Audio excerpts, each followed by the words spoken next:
to Tech Talk. Today is a special event. We just had our show, but now we are going to do an interview with Mark Wojtazsek from Wojtazsek. Wojtazsek. Okay, there we Yeah. go. That's better. I got closer this time. From Dragus Productions. That's the name that he really thinks it should be pronounced and said better because that's the name he wants put out there, which is Dragus, right? Right. Okay, Dragus Production. And I've been studying that all day so I could get it right. I even asked Mark before this ahead of time how to say it. So him and Tan, I've got to give them shout outs for doing that. They did great. So today, like I said, is going to be pretty cool because Mark has his own production company and it's called Dragus Production, and um, we're go- we want to get him on here to kind of go over, his career in radio, and that's what I think we should get your take on is how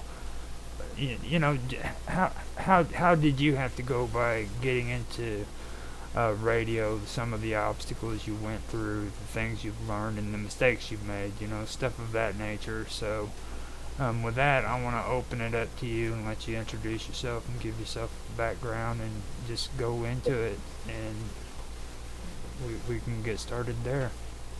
All right. Well, I'm Mark Wojtazsek, known as Dragus Productions, okay, or Dragus. Uh, I've been doing radio, and I started out doing internet radio probably about 17 years ago. All right. And before I did that, I'm a disabled Air Force veteran. All right. And I got lots of kids. So I've done a lot of things, but I've always been interested in radio. Even when I was a little kid, I'd I'd listen to the DJs in the morning, and then I always liked listening to Art Bell doing coast to coast at night. When my parents weren't letting me, thinking I was asleep and stuff like that, I'd listen to Art, and it always caught me as something that was really interesting to do, and I didn't really get into it until I started get listening to internet radio. I started doing that because I was interested in paranormal shows at the time. So I kept giving all these suggestions to the owner about, you should do this for this show, and get this for a show, and do that. He goes, put up or shut up. Make yourself. Here's what you need to do it, and do your own show. So the very first show I ever done was called Paranormal Parodies. It through Para X Radio, and Para X is still around, but it's not owned by the same people. And it used to be a CBS affiliate. I don't know if it is anymore or not. I don't keep up with that. But we did Paranormal Parodies, which was a comedy show, and a bunch of my friends and I got together throughout the week, and we'd throw a show together with stuff about Bigfoot selling hot dogs and hamburgers, uh, or to the dog man bringing them across the border, as contraband and things like that, and how Bigfoot was addicted to hot dogs after a while. So, and then I did a lot of other little shows, but yeah, I mean, I've had so many shows. I and helped produce for other people that came and gone. I still produce 4 shows. I used to produce more. I used to produce I produced every day of the week. I did probably for about a year and a half. I did a 65-hour work week, basically, as a hobby, which hurt my marriage. Um, but as a disabled vet, I don't get out much. So um, there's some drawbacks with that. And then,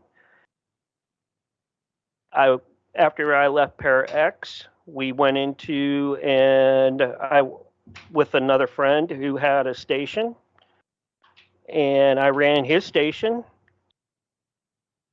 along with being on a learning in between there. I was on other stations before that.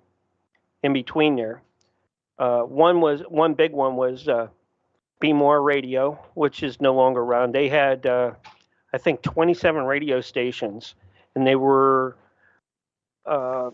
they were part of the Baltimore School of Broadcasting. And I used to teach all the people coming in how to do radio, make sure they take their breaks and things like that, management stuff. Because they taught me how to do that, and my deal to be on their stations and that was to make sure that I teach them, so that if I did that, I could stay on their stations. So I did that, and then later on, I've done all sorts of other things. I got tired of being on one station at one time, so and being always on a thread, the station will say you can't do this, you can't do that. Kind of like platforms are with people now.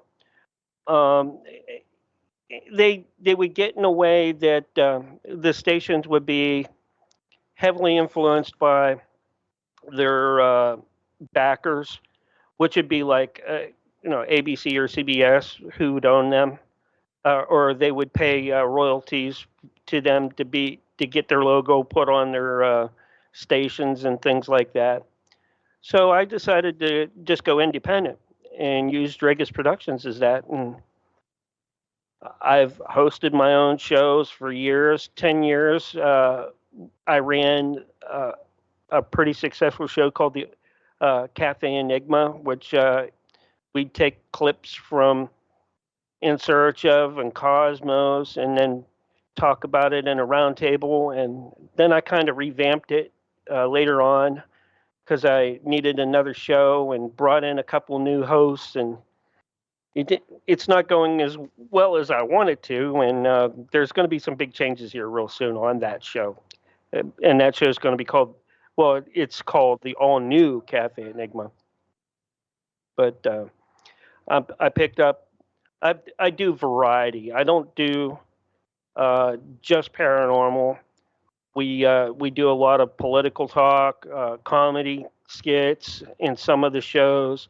There's some science talk in some of the shows that I have as well. So, but it's really hard when you come from like a paranormal beginning in that to get out of that. So I think the biggest challenge was time for me.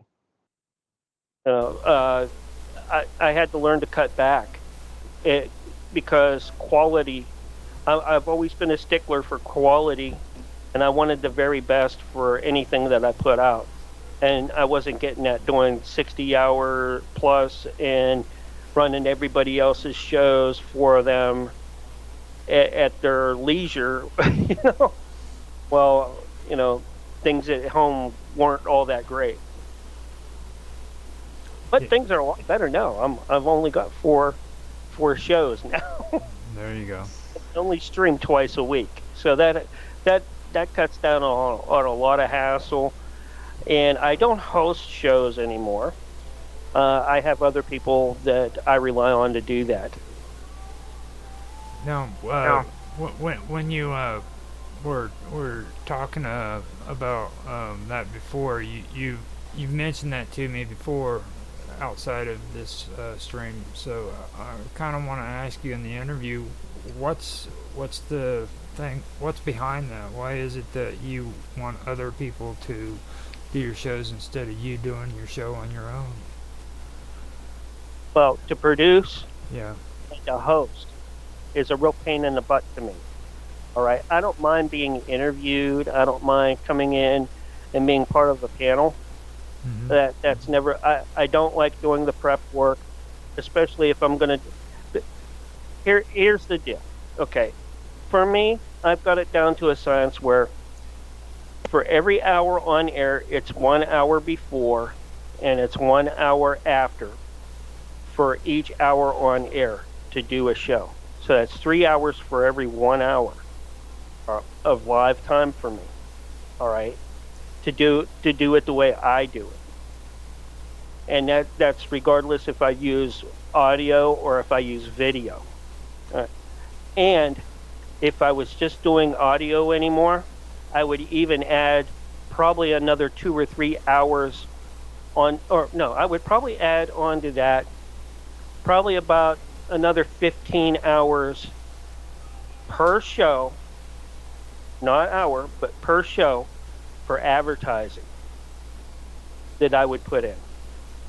So that's a lot of time, and that takes a lot of time from family and your home. And if to do it the way you want to do, the way I want to do it, it takes that kind of time to do it. And I edit everything. There's nothing, anything that I put up unless it says raw at the end is edited, and that means I spent time on it.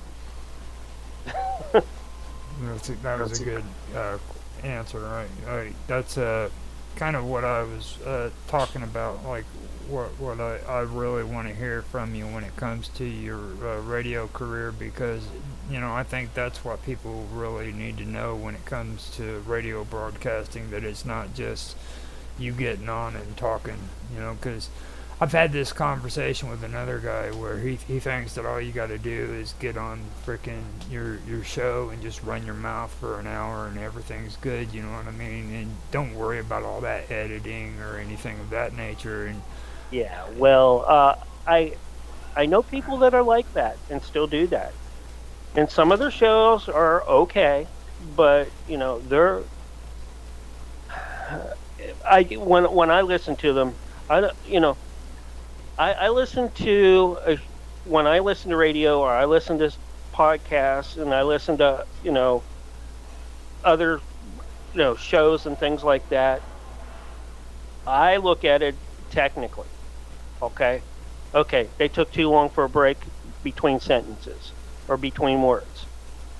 Anytime you're not talking is time lost on radio. All right. Anytime it's not filled, anytime you have problems technically, those challenges always have to be met.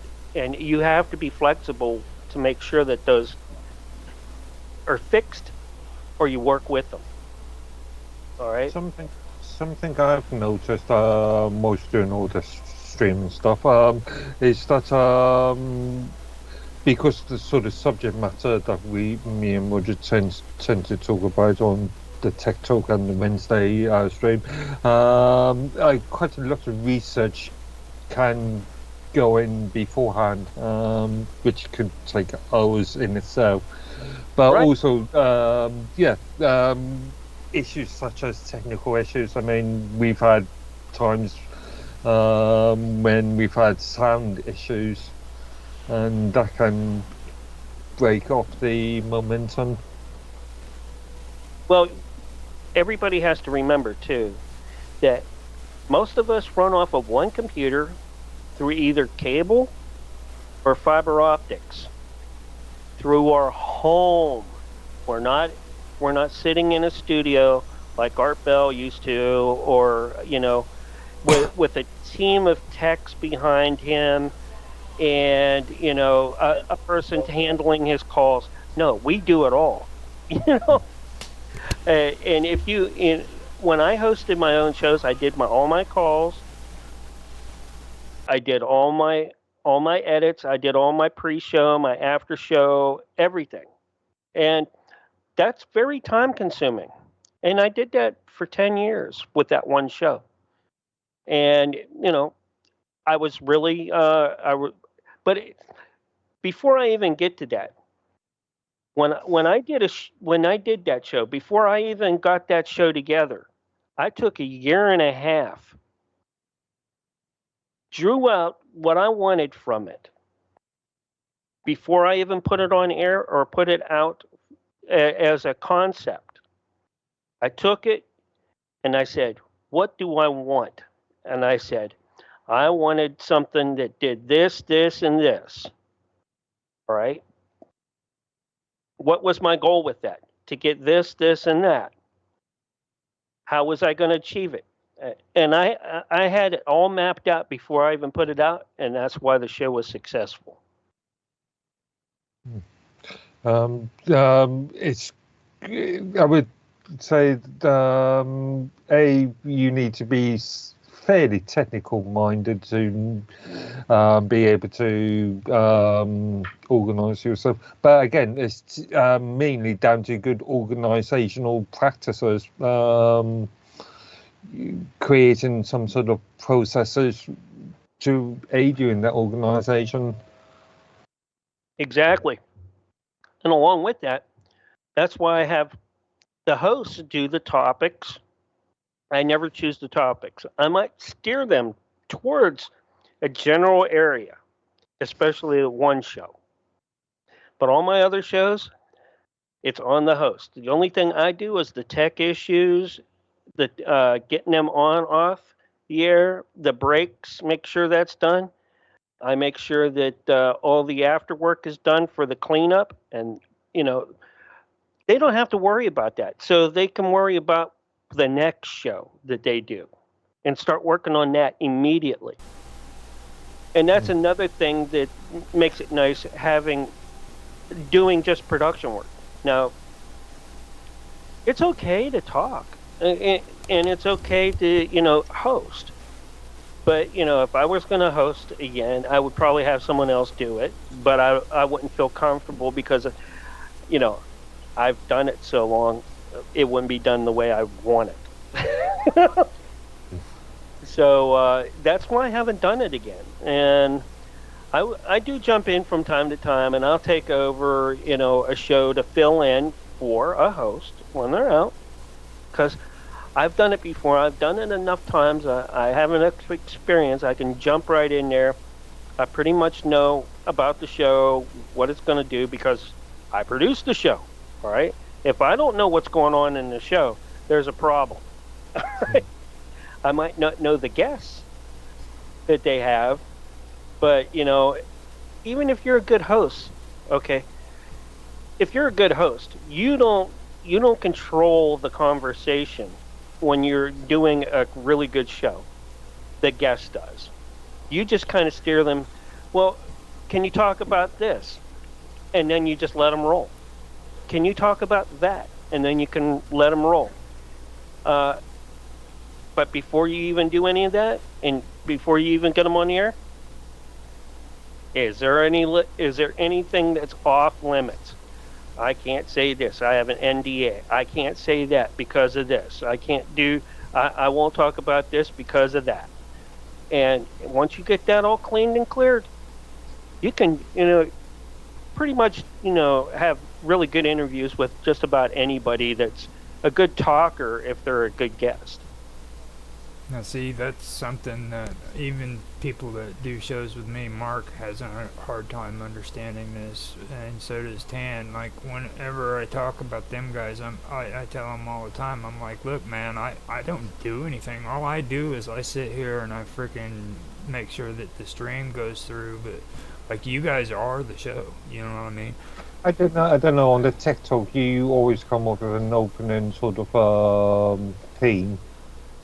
Well, I mean, the whole point though is like you guys bring it to the show. It's not really me. I just open the show up. I say hello, and then I do bring topics up too, but like you guys actually do it, and it's like even with Bob Dub and with Summer Todd, they were the show. They're the ones who actually brought everything in and like guests whenever you do that's what it was, and it was like you were saying, Mark. That's production right there.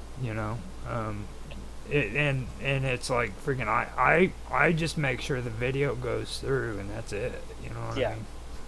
For me, I have a lot more pins and, well, bells and whistles that I go through because, I have to make sure that I'm FCC compliant. All right. Uh, no one says anything that they're not supposed to, language wise. Now, that's debatable on a lot of places these days. And if you go and listen to a lot of radio stations, they're doing a lot of things that weren't the norm. All right, but the stations that I go through are kind of hardcore 70s, 80s, old time style radios through the internet that get picked up by terrestrial because of that. We get picked up because we run a tight ship. All right, and they know, and it's not Disney like, all right, because you've heard a lot of my shows. Some of you guys have been on some of my shows. They can get heated, all right, and they can carry on, but they know how to push the limits too, and that's a good thing about the host too. And if I did all my shows myself, all right, how many people would get tired of listening to my voice? All right, people like variety, and when John comes on to do Censorship Sucks, all right, he's a young guy, comes off as like a young Hannity type guy in a way. So people, go towards that because of that. He's got a. It also helps when you take and look for your demographics. All right, and if you're starting out in radio, don't worry about demographics. All right, don't worry about them unless the studio that you're going through specifically is geared towards a certain demographic age and gender or whatever, all right, or area, all right. Otherwise, don't worry about it. Same with numbers; they come and go. People come and go. But if they like you, and they'll come back. Even if they don't like you, sometimes they'll come back to say if things have changed. All right, and then then you have the favorites. I don't care if they come in and troll, even on the radio. All right, I like radio trolls because they don't take and they can't do anything to me or say anything to me because it's one-way communication from my guys through me out. Video is a little different. You get a chat room. Some of the internet stations still have chat rooms. Some of them don't. Most of them, that do, if they don't get the time of day. All right, if you troll, but I don't mind because that's a number. Every number counts. Yeah. Good, I was gonna plus say, negative, plus or negative. So long as they're in there, it counts as a plus to you. Okay. I was going to say, as would you know, I talk about demographics and audience numbers all the time, especially because we go from one platform to a different platform, and we've got several different platforms now. So yeah, I'm always in mind of the demographics and audience numbers. Well, you should never be worried about numbers, ever. Never. I could take and stream to a couple platforms, and even if they don't get any numbers at all, I'm there. and then they come back later, and listen to the after show, or the recording from it, and I still get a number from that. I'm not, there's hits. There's different ways for people to get hits. All right, and radio these days, okay, it costs a lot of money to get demographics. I'm not gonna lie to you. All right, it takes a lot of money. Some stations, especially independent stations, don't even collect demographics unless it's only for their advertisers. Okay, that's the only time that they really collect the demographics, because that's the only thing that counts. Your show doesn't count on radio. Okay, you know what counts on radio? Advertising. Why? That's how they get paid. The show's only a vehicle for the advertisement. Yeah, we are the cream. We are the top of the cream, but they're they're there for the sugar, So, and if you have a good show that brings in for those advertisers during those advertiser slots, hey, that's a good thing for the advertisers and the stations, and they keep you. Now, since we were able to get you up to 26 minutes, I want to dive a little bit deeper here. Okay. Now, when it comes to your radio career, okay. Okay. The one thing I think that viewers would love to hear is like the technical part of how you actually got into radio and what you had to do in order to get into radio. Yeah, it was really something. At first, I started out doing splice and dice with Para X, creating and putting up once a week a show called Paranormal Parodies, and it was a group of us. There was probably about 5 to 10 of us in the group. The core of us was 4 people. All right. Me and Mike did all the technical work, and all the other guys were just jokers. All right. They'd come up with the lines, and if we thought it was funny, it would go on the air that week. And I would splice and dice and put it together. And then once I got established with the station, I was asked to do other shows. I did a show right after, not long after that, called Quantum Alliance, which was a group of psychics that did call-ins and things like that back in the day when psychics were, the thing. All right. As we all know, when you deal with paranormal, you deal with cycles. One cycle is psychics and demonologists. Another cycle is cryptozoologists. Another cycle is UFOs. Another cycle is conspiracy. But something, conspiracy never ever goes away. So it out of all of them, it will always be an underlying tone, even within all the other fields of that, and there's some sub fields with that too. Yeah, so, I've had dealings with all that. Yeah. And you're right. When it comes to the conspiracy, it's like you'll never see a conspiracy die away, and it just seems to be that freaking one part of all of the paranormal stuff that just keeps rotting away in the background. You know what I mean? It's like, again, you've got to be careful. You've got to be careful about conspiracies, because one conspiracy theory could become a conspiracy fact. Yeah, exactly.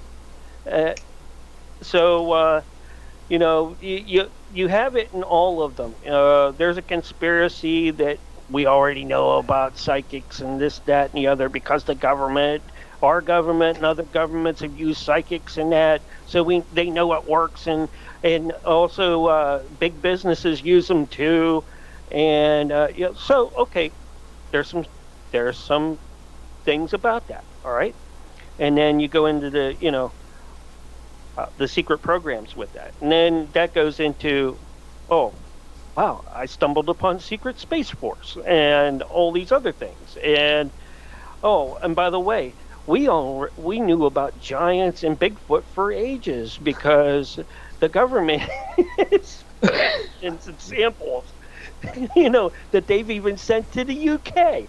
So, and then the UFOs. How can you miss a UFO? It comes down and does this, that, and the other, and then you got them all mixed through. And when I say mixed through, I said because then aliens and demons can do pretty much the same thing at times. Take your body over, blah blah blah, this, that, and the other, and it's like, okay, no, those aren't demons, those are aliens. No, they're not aliens, they're demons. So the conspiracy goes on within the conspiracy in those fields too. So yeah, but that gets old for a while too. So now that we've gotten through the fun part, let's just remember that this is a tech show, even though that's cool. Now hold on, no, let me ask you an important question about that, which is because you're a producer, okay? Okay. And I've had to deal with this too, but I just want your take on this. Now, when you have information like that you have to deal with and you have to process on a daily basis, and then you're wanting to get into like other topics because you said you're into variety, how do you deal with that emotionally and mentally? As a producer, okay, I can get up and walk away until I hear someone else talking. I can sympathize on that one. When I'm really upset, I can get up and walk away for a few minutes, or mute, or I know pretty much by watching my VU meters what's going on.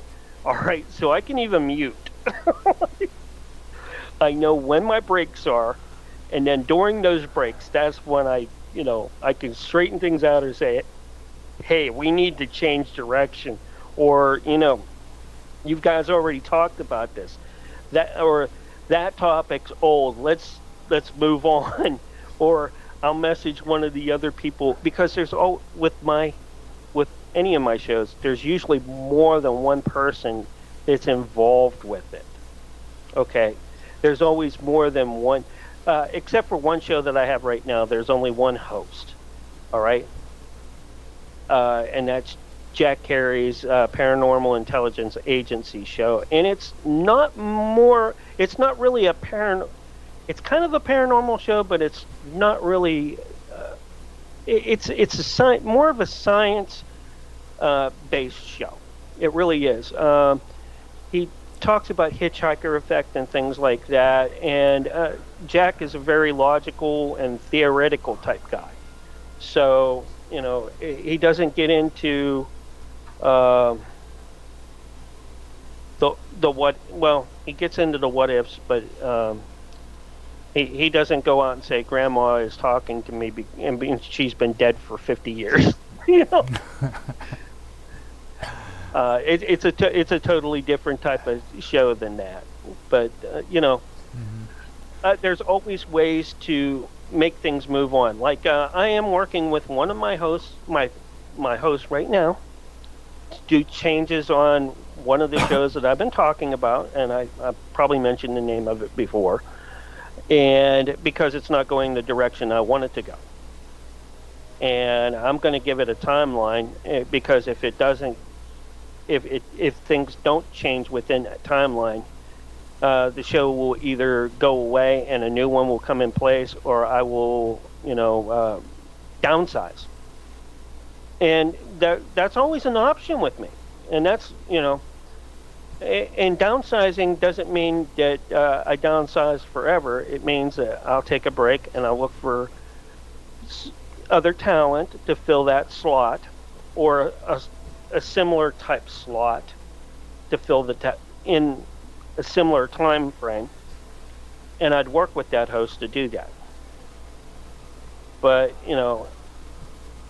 before I do that, I'd have to be really, really sure of it too. And I'm really sure of the backup I have for this already. Because anytime you produce or do shows and that, whether you have a topic about today or what we're doing today or what you're thinking about doing next week, you need to have at least 2 or 3 others planned on top of that, just in case something comes up that botches that, or you're not able to do it. All right, now that was actually that was good. Just before you continue, I'm just curious. Do you have a set season episode sort of lineup? So you've got, let's say, you plan to do 2 seasons. Each season has 23 episodes. No, it's not like TV. Radio doesn't work like TV. Oh. Radio is continuous, and it's all about continuity, all right? Just like Rush Limbaugh. He's been harping about the same damn thing since he started on air until he died on air, all right? All shows on radio are like that. There's not, okay, after 12 episodes, we're done. And then we take a break and we come back and do something different. No, it's continuous. And it's always evolving if you let the show evolve. Now, if you really want to hear some really good stuff, you'll listen to some of the first episodes of Censorship Sucks Roundtable Radio Show, which was one of my newer shows. We've been on there for about 4 or 5 years now, something like that. But when they first came on, they were rough, and they really some of the people that are there now weren't there in the beginning, but the core people are still there. In but fact, if I remember correctly, I actually appeared on one of the earlier episodes myself. Yeah, the show always evolves, and that's great. And it evolved from a 2-hour Sunday night show to a 2-hour plus a 2-hour interview show on Wednesday night, up to a 3-hour show for a temporary period of time until I got Jack on with me doing paranormal intelligence. Because 3 hours of radio is a bear if you're not getting paid, and that's all you're doing. All right? None of my hosts get paid for what they do. All right? The contributions that we do. We all do this because we love it. All right? The only time that now, if they ever wanted to get paid, the only way that they could ever get paid is because me and the host themselves have the rights to the show. All right, because the names are trademarked, and we could take and they could take and put that up on a website and sell it that way. And that's, if you do internet radio, that's how you get paid. You get, even on internet radio, you get paid by ads.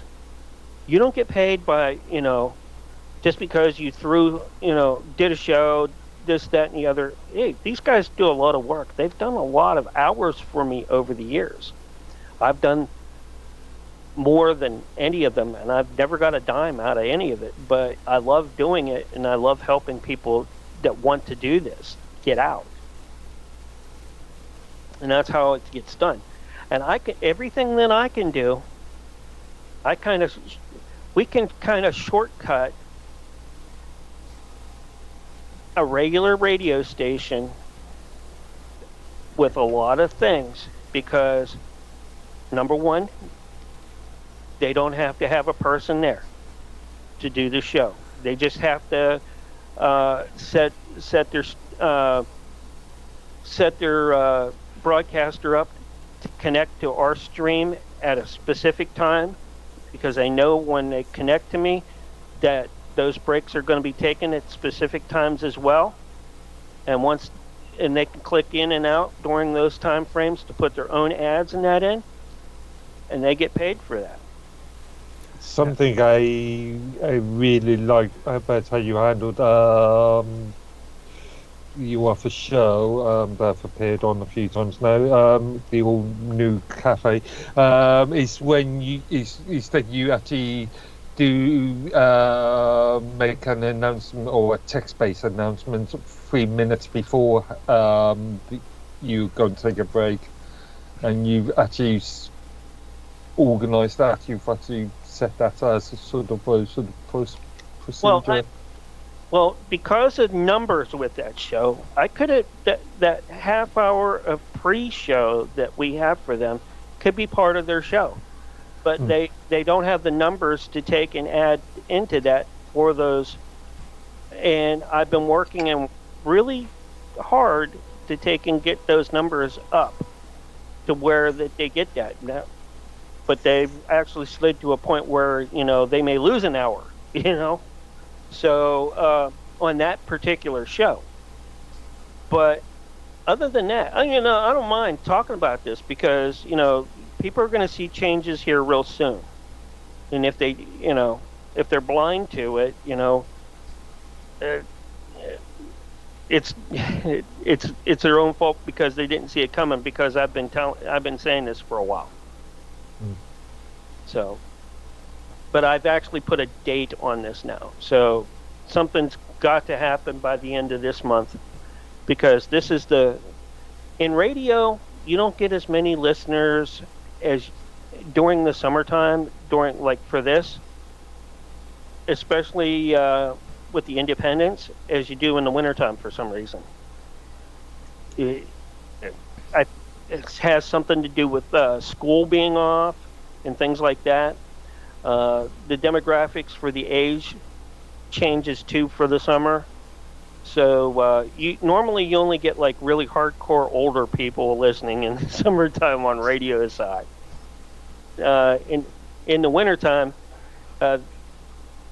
sometimes people are snowbound or weatherbound that they can't go anywhere, and they find you, and they're like, oh, okay, let's listen to this. Oh, I'll come back and listen to this more. But when it warms up and you're doing more things outside and you're not tuned in because there's more activities outside to do, you're not going to get as much. And that was explained to me back when I was working with Be More Radio. That was back in 2018. Yeah. Now, when it comes to scheduling and stuff like that, I've had to deal with that with videos and everything too, and I can relate to you on that. Now, one thing that I did want to go over with you on about is, like, you mentioned the FCC. Yeah. And what are some of the requirements that you have to go through in order to get approved by the FCC? And you were also talking, what was it called, your transponder, I guess you called it, for the big thing on my side is language, and George Carlin said the 7 words. All right, those are the 7 words you can't say on the radio or TV, right? Where I'm at, that still holds true. All right, so that's the biggest thing, all right? And then you get into, you have to watch people about defamation, and you also have to watch people for, if they do have an NDA, and they told you that ahead of time, all right? But you have someone coming in, get, in between that wasn't notified about that and asks, and then you might not get that guest ever back again, and then the stations that you're on could also be sued by that, if it goes out on air, and it wasn't on a break. So they have to be really careful about that. It's all 90% of the FCC stuff is language and liability. All right, the 2 L's. And if you can get past that, you're good to go. All the stations that I am currently with are also licensed for music, so I'm not worried about those kind of problems.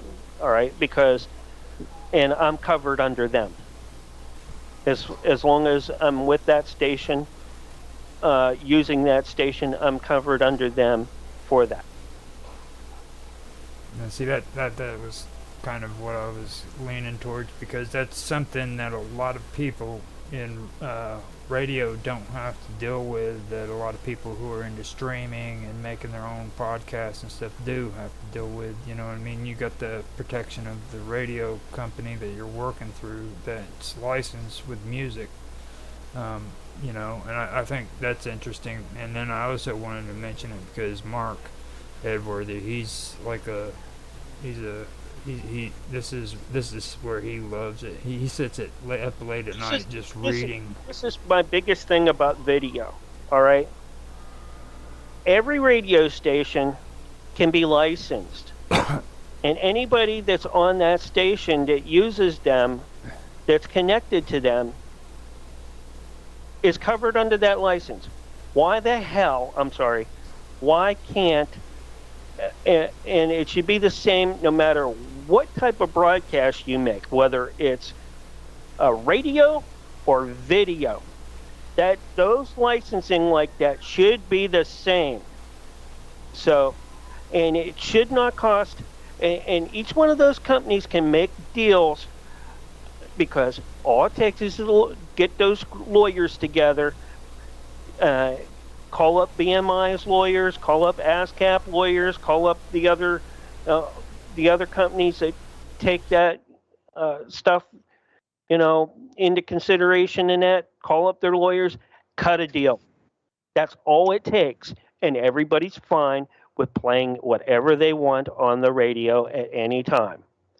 But they won't do it. Why? Because none of them want to get together and have the lawyers talk because they're too interested in either getting you off a platform or B, upgrading their platform or some API or other little thing behind to make things look nicer.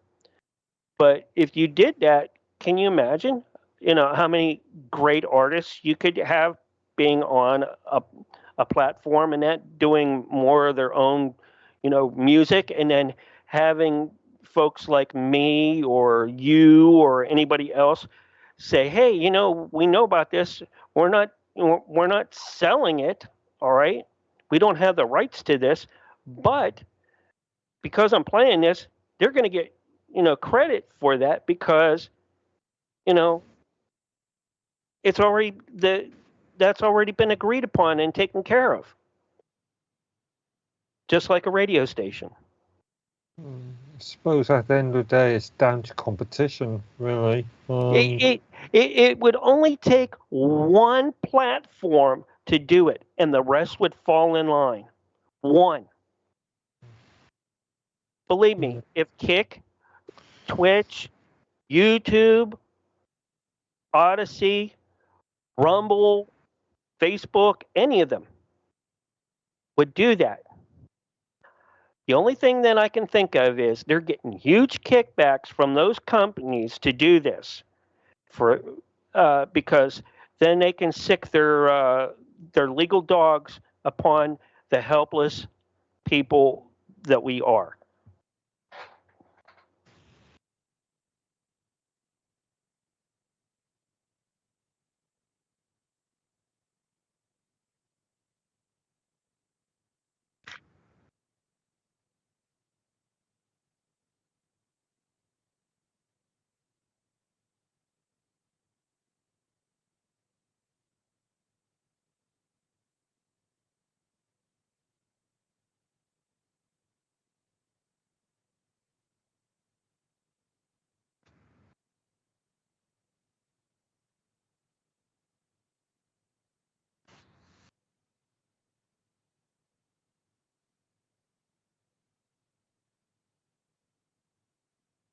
Oh yeah. Mm.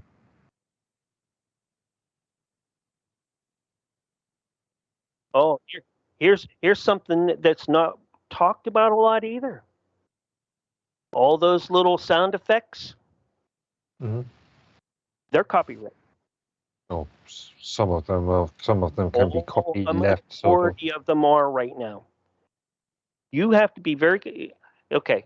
Hanna-Barbera is owned by who now? Disney. If you have like any of the Sony sound effects, Sony owns that. All right.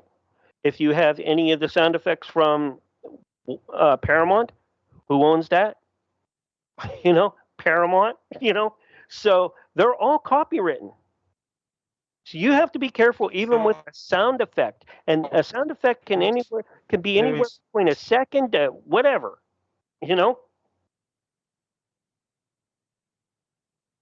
There is content that is copy left that may come as a Creative Commons license, which, depending on the license agreement specifics, could be reused.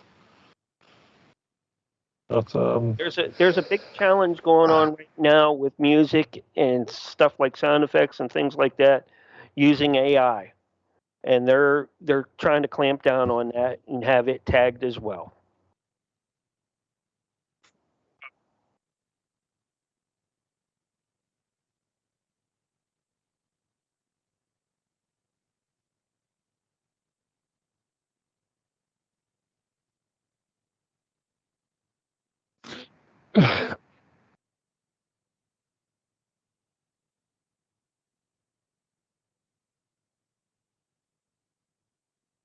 Okay, big mistake. Never take on more than what you can take on. All right, but learn from it. All right, if you start out with one or two shows, that's great, and if you feel comfortable, you can add more. But if you start to feel bogged down, don't feel bad about cutting back. Don't. It's okay to cut back. Your sole goal is quality, not quantity. All right. If you can do quality and quantity, that's great. Don't get burned out. It's easy to get burned out because putting a lot of time in takes a lot of time away from other areas in your life that you may need and you may look back on. I would say that was probably my biggest one. The next thing is drama. If you have problems with hosts or if you have problems with guests that bring up drama and that's one thing you don't want to deal with, because once you start dealing with it, it's like a cancer. It will eat through. If you have more than one show, it'll start eating from one show to the next and the next. Because if you're a good producer and you're a good host and you do multiple shows, you let that'll bleed into other areas. All right, each of the other shows in that it will bleed in. So if you have that, get rid of it quickly. If you have an opinion, it's okay to keep it to yourself, but it's okay to say no. There have been lots of shows that have come to me and say, "I want you to produce me," blah blah blah, this, that, and the other, and I'm like, I looked at it and like, no, that's not what I do. That's not what I want, and that's not what my label is about. I will not touch that with 100-foot pole or even longer. And there's others that I really, really would like, and sometimes they take years to get. It takes time. Nothing's built in a day. If you really, when you do radio, think about it as building Rome from scratch. When the Greeks had it, all right? So you may set up a good foundation, but you're going to learn that as you grow, you can get bigger. Some parts will crumble here and there, but you have people and you'll have things in place if you plan and do things right to set them back up. All right, and put it back in place, or take the building down and put a new one up. There's nothing wrong with that, all right? Because it's all about progress. Don't let regression stop you from progress. You can cut that out and add something new in. I've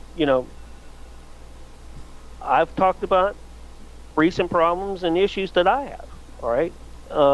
And there's some solutions that I've thrown out tonight too. Those are just some of the solutions I could use. I could actually go out and say, hey guys, I know you guys do TechTalk.net and you do a great job with that. How about doing, an hour and a half during this time to this time? Well, and you guys probably come back and say, well, don't you have a show during that time? Not anymore, I'd say, or something like that. Or let's plan on 3 weeks from now. I would, because that's how you always have. Being a producer and being on multiple platforms, multiple stations, you have to be the wheeler dealer and also be the bridge for those stations and platforms and the people that are on them, because they rely on you. They rely on you to bring quality content, and they rely on you to do the best that you can put out. That actually brings up something that I wanted to mention, because you said your brand. Okay, now when it comes to your brand, kind of define to me what you think a quality brand would be that for yourself. What do you think is quality when it comes to your brand and what you want it to be? Quality to me means putting out really good shows. Sure, they may have some issues with technical problems in between. All do. There's, with today's technology, nothing always works the way it's supposed to, all right? But, we work through it. But the end product that we put out has to be the very best, and meaning as flawless as we can put it out, as well as once it's completed and archived, it needs to sound at least like it came out of a studio. And I really do my best to try to make that happen. Sometimes, due to the technology that we work with, it's not always possible. But most of the time, it is possible, and it's not a probability. It does happen. All right. There's out of all the times, probably this year has probably been my hardest year, and probably about 8-9 years,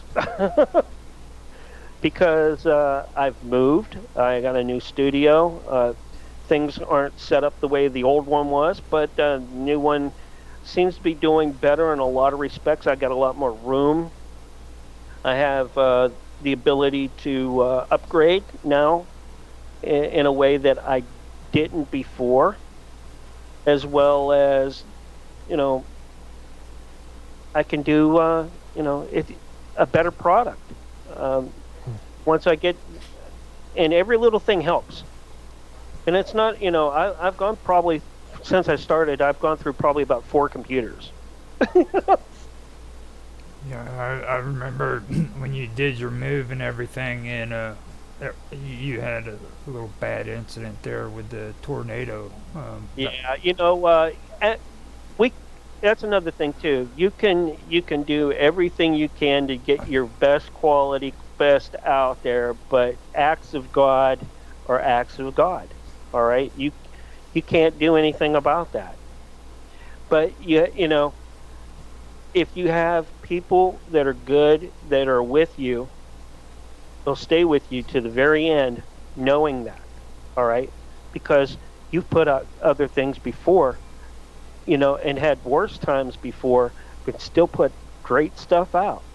All right, it's kind of like I look at myself a little bit like Scotty from the Enterprise. Hey, that one came out. Of course, Captain.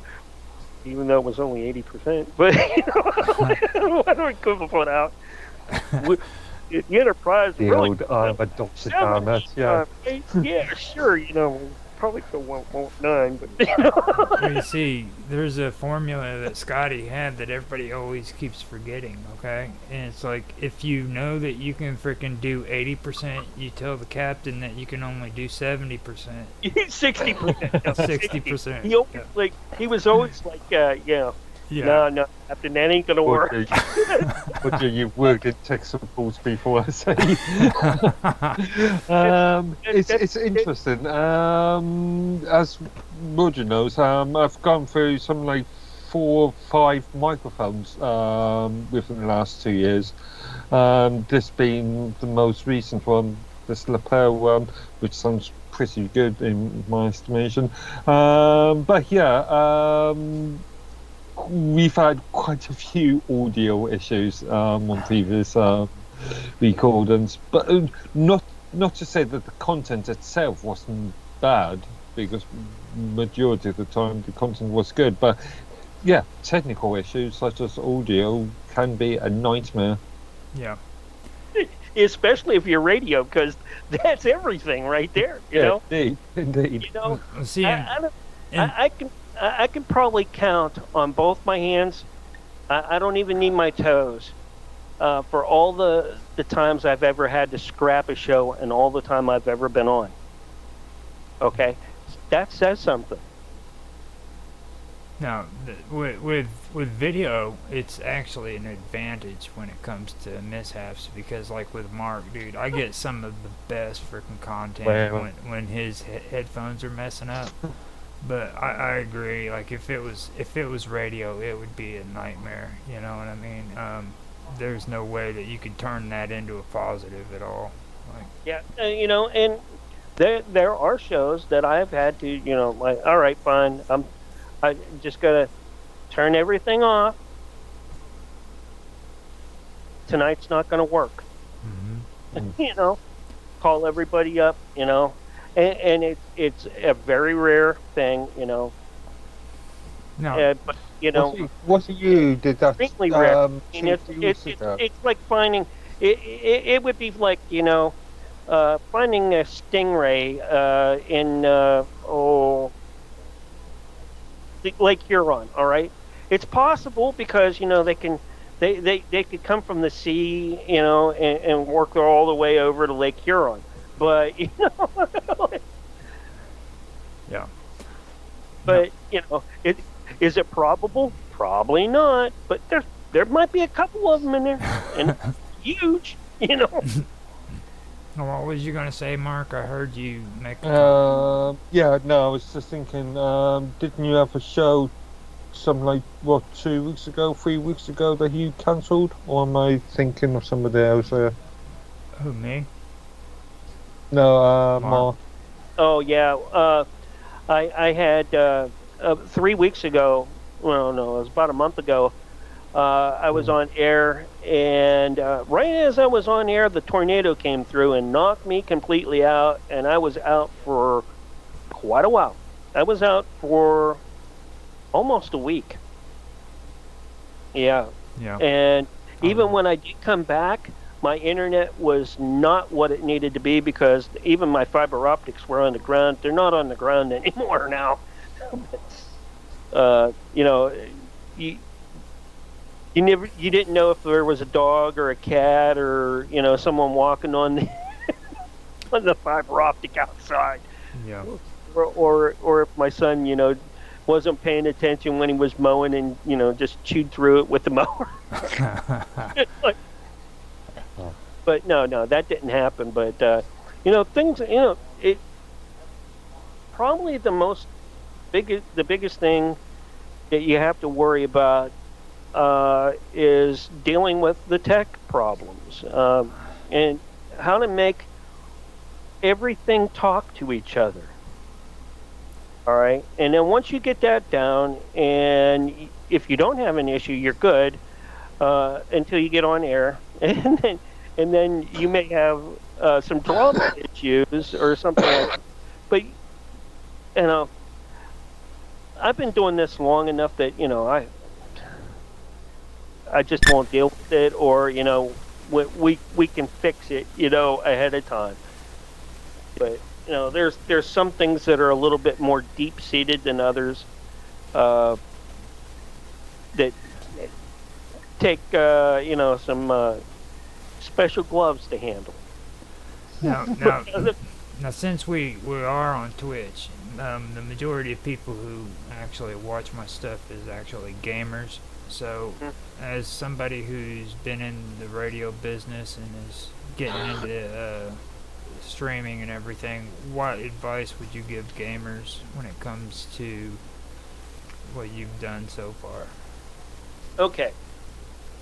Gaming and radio is a really hard thing to do unless you're going to talk, not be gaming. Okay, you got to take and have to be talking about the product itself, the designers, anything that had to do with the game. Bring in people that's played the game, interview them as well. That would be a good radio show, to take and do, especially if you did like more than one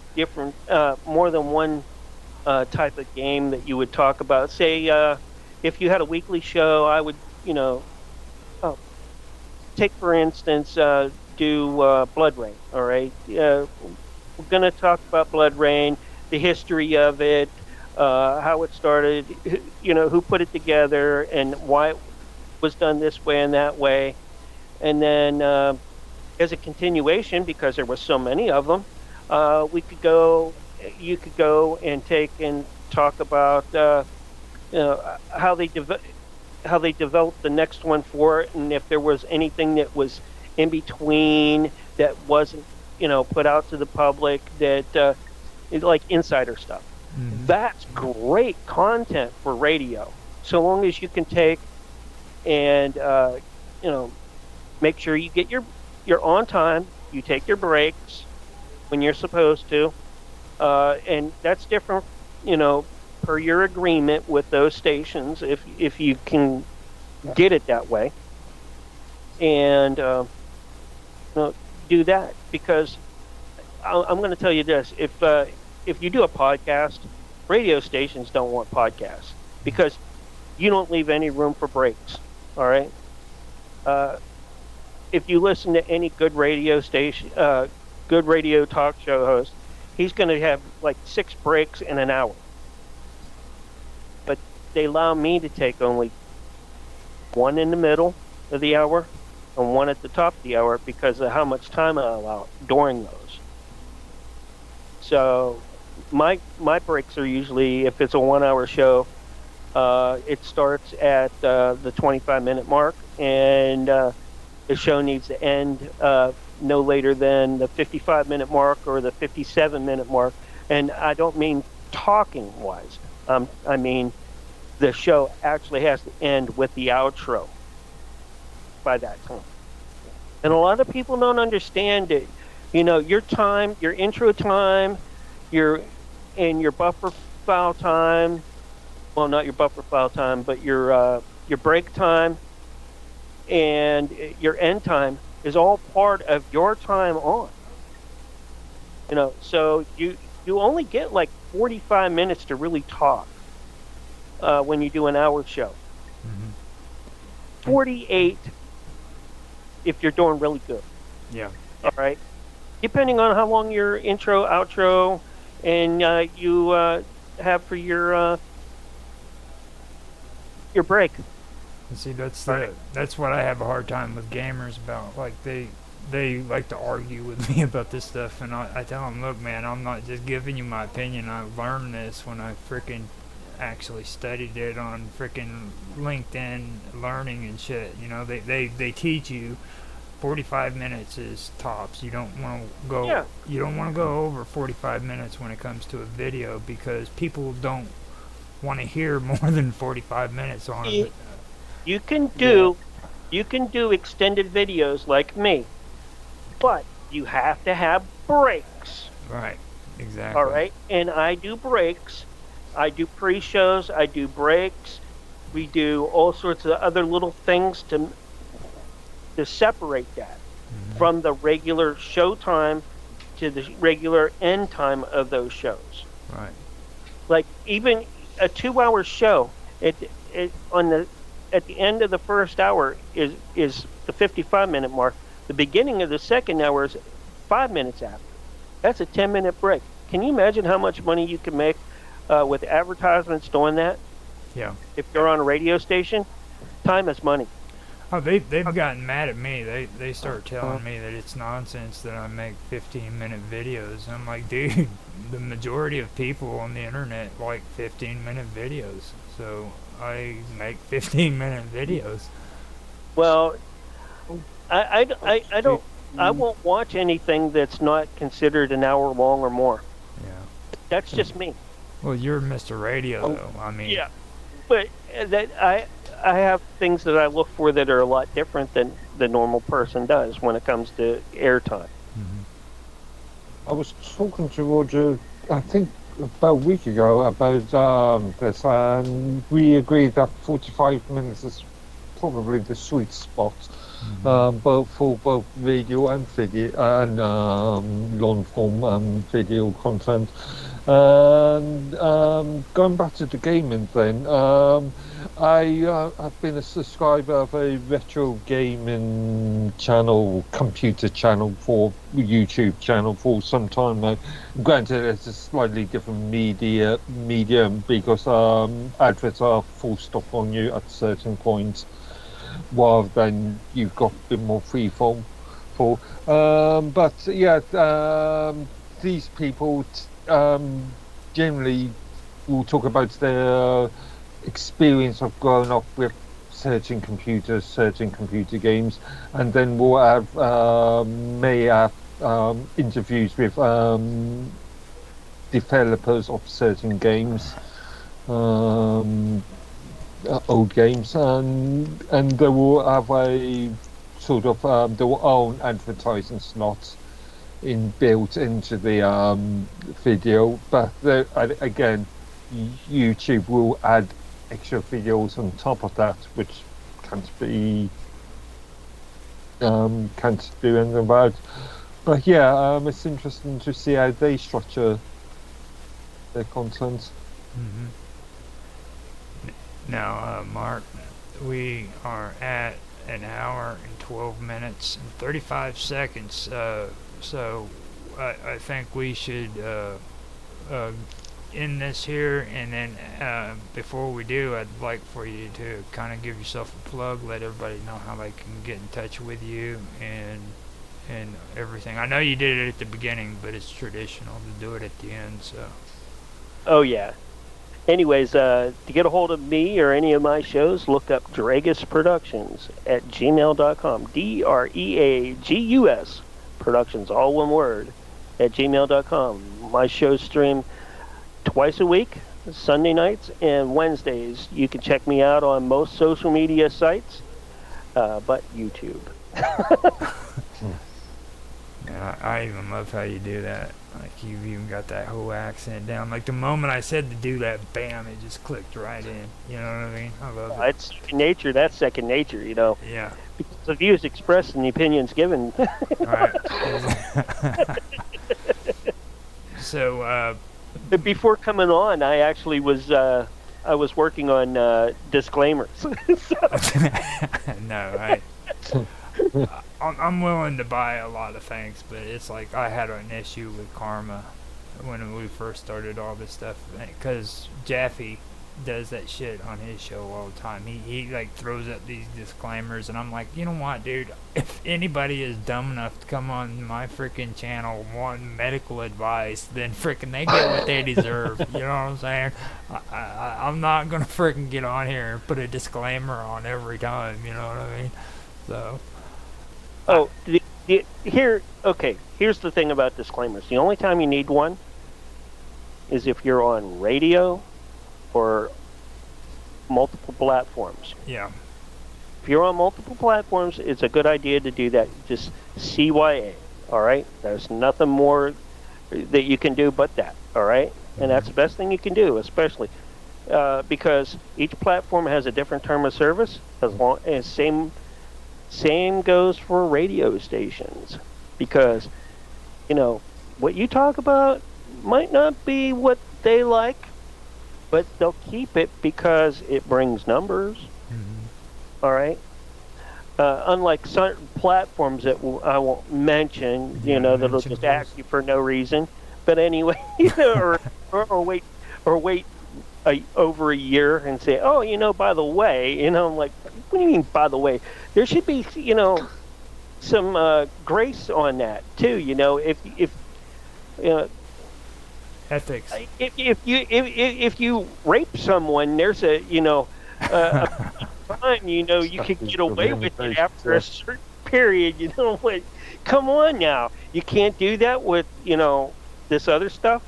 Yeah. Come on, get out of here. That's right.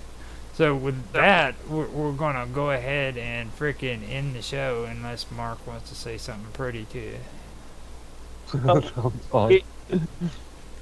I'll say one last thing. Okay, here are the 4 shows that I do and I produce right now. Censorship Sucks, Roundtable Radio Show, Sunday Night Edition, every Sunday night. And then on Wednesdays, we have Censorship Sucks, Roundtable Radio Show, Wednesday Edition. It does interviews. After that is Paranormal Intelligence Agency with Jack Carey. And last but not least, the all-new Cafe Enigma on Wednesday nights, which may change soon. All right. And I always say this because I've been noticing a lot of people forget to, but you can find him on Skype. Okay. And I believe you have one on Discord too, right? Yeah, my Discord isn't so popular. But it is there. I do have Discord. It's under Dragus Prod. Okay. I have 2 of them there, so join both my Discords. So, I'll welcome you there quicker than Skype. Skype is mostly business for radio and video streaming, okay? And if anybody wants to get in touch with you, they can come through frickin' my Skype, and I can contact you, I guess. And Yes, you can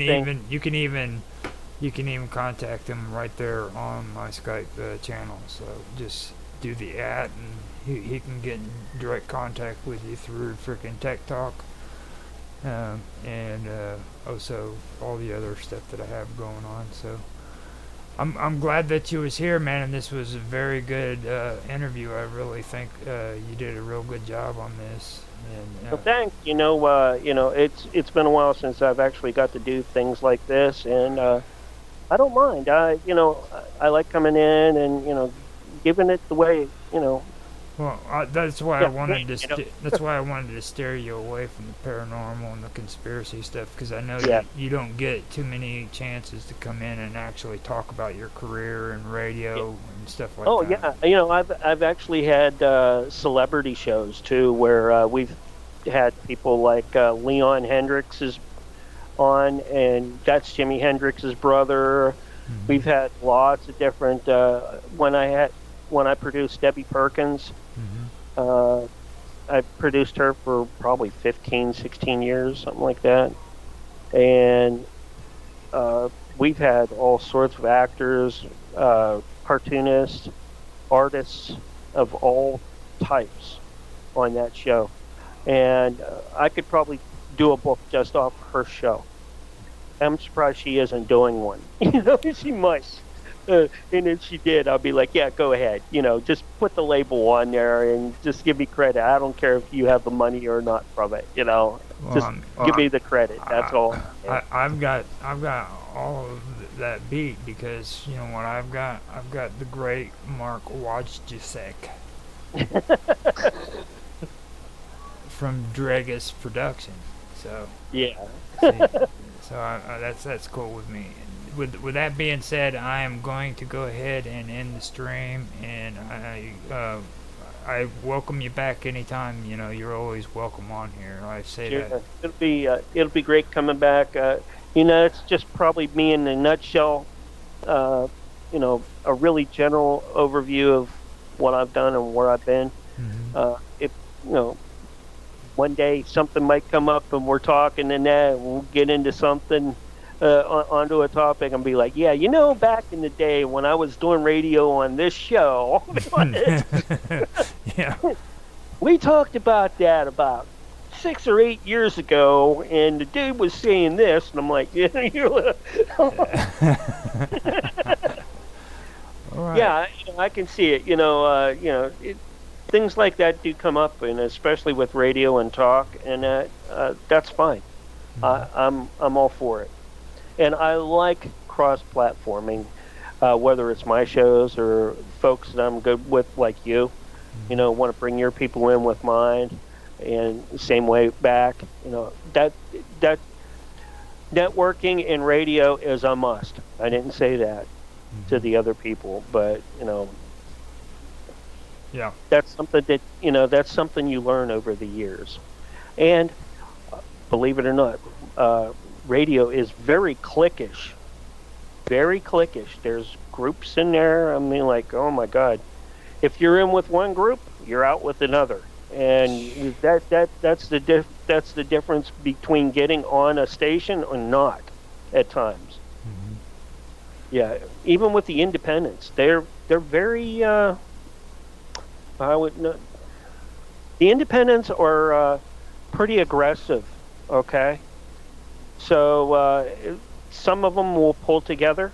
All right, and they might have a local group, all right, within their state or where they're at, and others are, it also depends on their politics too, who's running their deal. Yep. Well, with that, I'm gonna go ahead and end this, and we will talk again later. I appreciate you being on, and thanks for showing up. Well, it's been I'm great. sorry I missed the first time, but I appreciate you giving me a chance to come back. Thanks. No. And if not, I was gonna work my way back in and just weasel in, do something like this. Well. That's not. Come on, dude. Seriously. Like you're great, dude. Everybody knows you're great. You're awesome. Well, I really appreciate that. Thanks. You're always welcome back with me anytime.